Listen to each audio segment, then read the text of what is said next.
नमस्कार दोस्तों, story audio book Mumbai channel में आपका स्वागत है। अगर आपको ये कहानी पसंद आती है तो चैनल को सब्सक्राइब करें। तो चलिए शुरू करते हैं।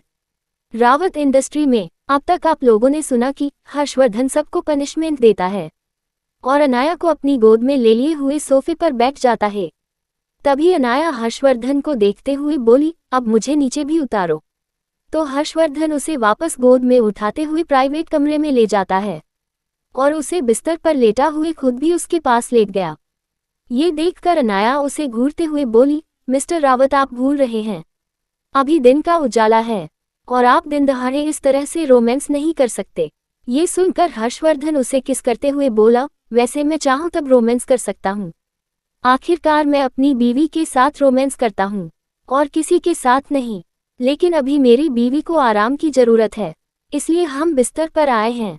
ये सुनकर अनायास ज्यादा कुछ नहीं बोलती। थोड़ी देर उन दोनों के बीच ऐसे ही खामोशी रहती है। तभी हर्षवर्धन अनाया को रिलैक्स करते हुए ऊपर छत को देखते हुए बोला, वैसे बीवी मुझे माफ करना, ये सब कुछ मेरी लापरवाही की वजह से हुआ है। अगर मैं वक्त पर आ जाता तो तुम्हारे साथ यह सब कुछ नहीं होता। ये सुनकर अनाया अपनी आंखें बंद करते हुए हर्षवर्धन की शर्ट के बटन से खेलते हुए बोली, तुम्हारी गलती नहीं है हर्ष, मेरी ही गलती है। मुझे लापरवाही नहीं बरतनी चाहिए थी और अपने सिक्योरिटी को अपने साथ रखना चाहिए था। अगर आज जरा सी भी गड़बड़ होती तो शायद हम अपने बच्चों को खो देते। ये कहते हुए उसकी आंखें हल्की सी नम हो गई। ये सुनकर हर्षवर्धन उसके आंसू को किस करते हुए बोला, बीवी चिंता मत करो, आगे से कोई भी तुम्हें नजर उठाकर देखने की हिम्मत नहीं करेगा। मैं हर चीज का ध्यान खुद रखूंगा। अनाया को भी पता था कि हर्षवर्धन भी इस बार सच में डर गया था, इसलिए वह ज्यादा कुछ नहीं बोलती। लेकिन तभी हर्षवर्धन कुछ सोचते हुए बोला, लेकिन बीवी तुमने बताया नहीं, तुम इतनी हड़बड़ी में यहाँ क्यों आए हो, क्या कोई बात है? तो अनाया गंभीर अंदाज में बोली, हाँ, लगता है मेरे पुराने दुश्मन बाहर आ रहे हैं, इस बार उनका टारगेट में हूँ।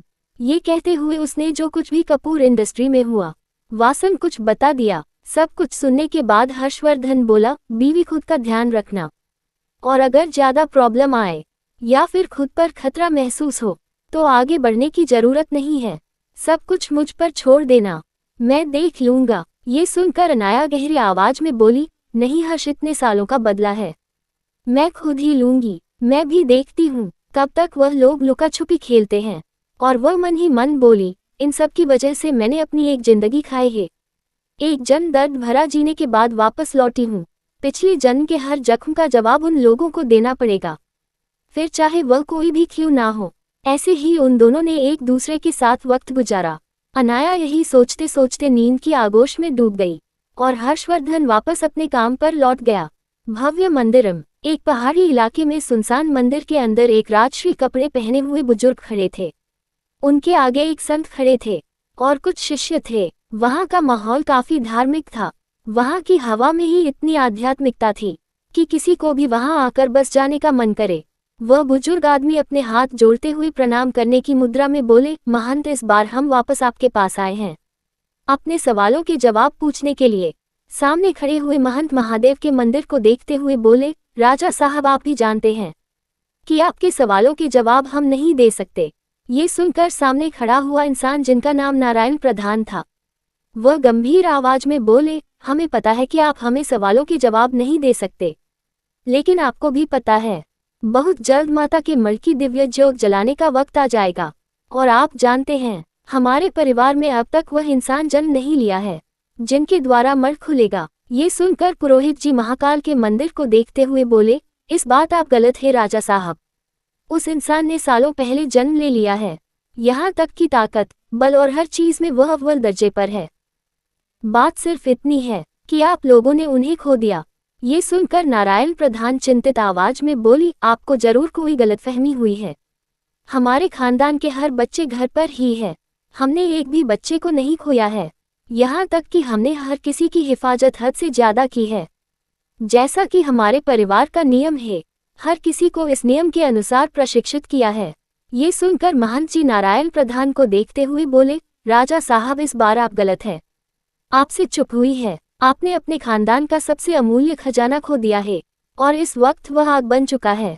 कहते हैं सोने तभी निखरता है जब वह आग में तपता है।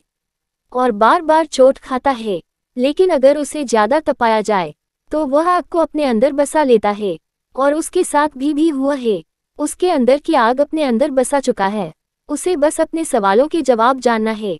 ये सुनकर नारायण प्रधान धीमी आवाज में बोले, अगर आपने जो कहा है महाराज जी वह सही है तो आप चिंता मत कीजिए, मैं उसे कहीं से भी खोज लूंगा, मैं उसे वापस लाकर रहूंगा।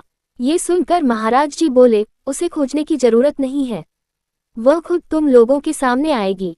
लेकिन चिंता की बात अभी यह है कि वह भटकी हुई है, उसे जल्द से जल्द राह दिखाने की जरूरत है। अगर वह तुम्हारे खिलाफ गई तो सोच लेना प्रधान परिवार का अंत नजदीक है, इसीलिए उसे संजोग कर रखना। ऐसी कोई भी गलती मत करना जिसे वह आप लोगों से नाराज हो। वही यह सुनकर नारायण प्रधान चिंतित आवाज में बोला, चिंता मत कीजिए महाराज जी, हम उसे अपनी पलकों पर बिठा कर रखेंगे, उसे जो चाहे वह देंगे, उसे हर तरह से सुरक्षा प्रदान करेंगे। महाराज जी अपनी कुटिया की ओर जाते हुए गंभीर आवाज में बोले, उसे सुरक्षा की जरूरत नहीं है, वह खुद में ही महाकाली का अंश है और उसके पास खुद का अपना रक्षक है। तुम लोगों को अपनी चिंता करनी है, वह अपने दुश्मनों को खोजने आ रही है, उसके बीच मत आना वरना वह तुम सबको अपने साथ बहा कर ले जाएगा। इतना बोलकर वह अंदर चले गए।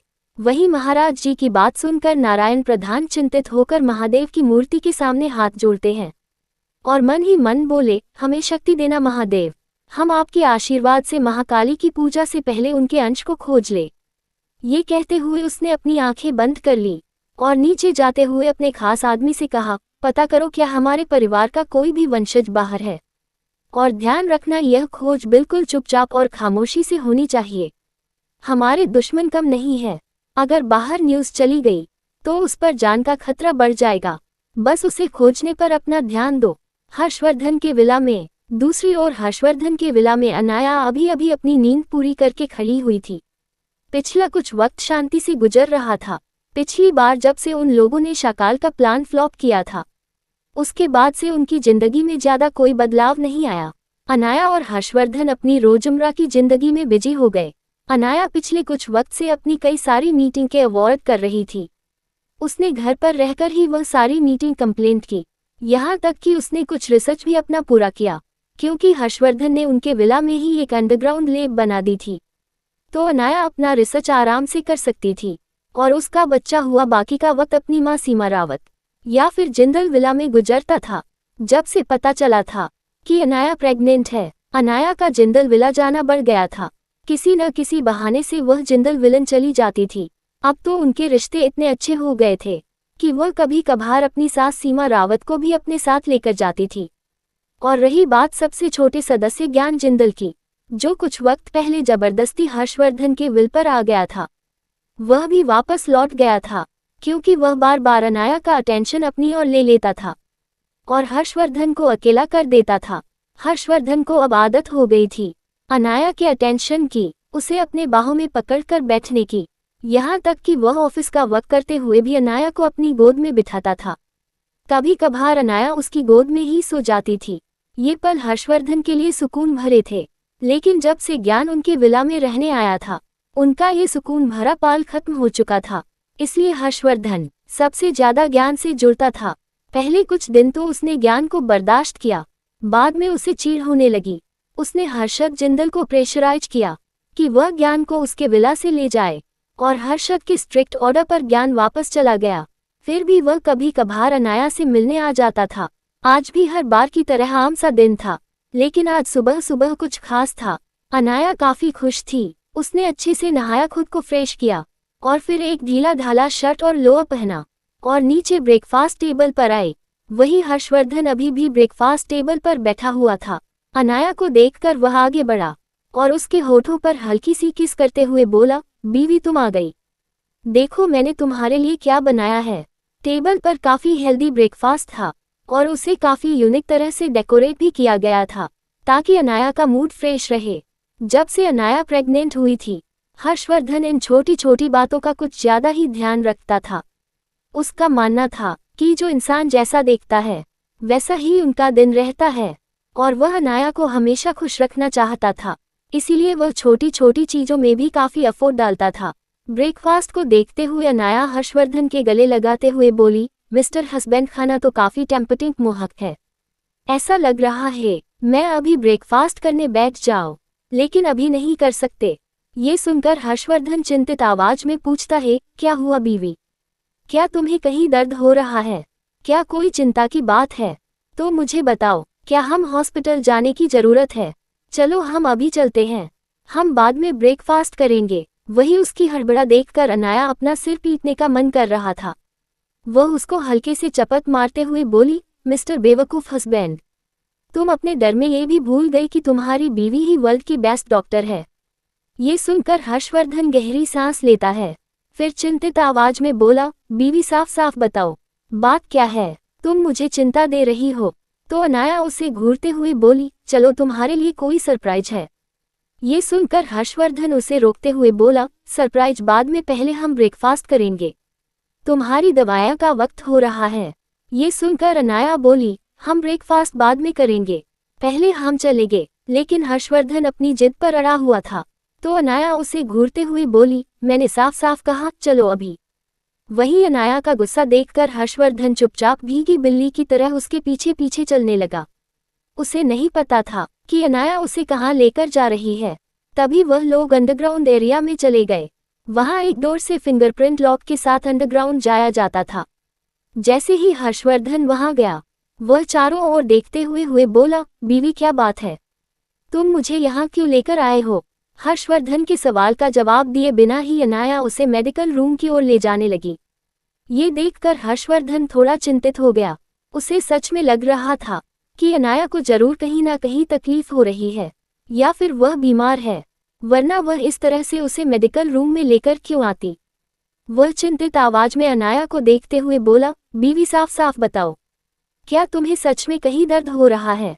तुम मुझे बताओ, मैं तुम्हारे लिए दवाई लाता हूँ, और अगर तुम चाहो तो हम दूसरे डॉक्टर को भी बुला सकते हैं, अगर ज्यादा दर्द हो रहा है तो। लेकिन तुम इस तरह से मुझे चुपचाप यहाँ लेकर क्यों आए हो? हर्षवर्धन के इतने सारे सवाल सुनकर अनाया को गुस्सा आ रहा था, लेकिन उसने खुद को रिलैक्स करते हुए बोला, शांत हो जाओ, अभी पता चल जाएगा कि हम यहाँ क्यों आए हैं। यहाँ पर तुम्हारे लिए कुछ है। उसकी बात सुनकर भी हर्षवर्धन को यही लग रहा था कि जरूर कोई बुरी खबर है, या फिर जरूर अनाया के साथ कुछ हुआ है, या फिर उसके शरीर में कोई प्रॉब्लम है। वह काफी चिंतित हो गया। क्यों लेकर है थी अनाया हर्षवर्धन को लैब में? क्या है वहां खत? और कौन था प्रधान परिवार? क्या किरदार है उनका इस कहानी में? अगर आपको अगला एपिसोड चाहिए तो लाइक करें, कमेंट करें और चैनल को सब्सक्राइब करें।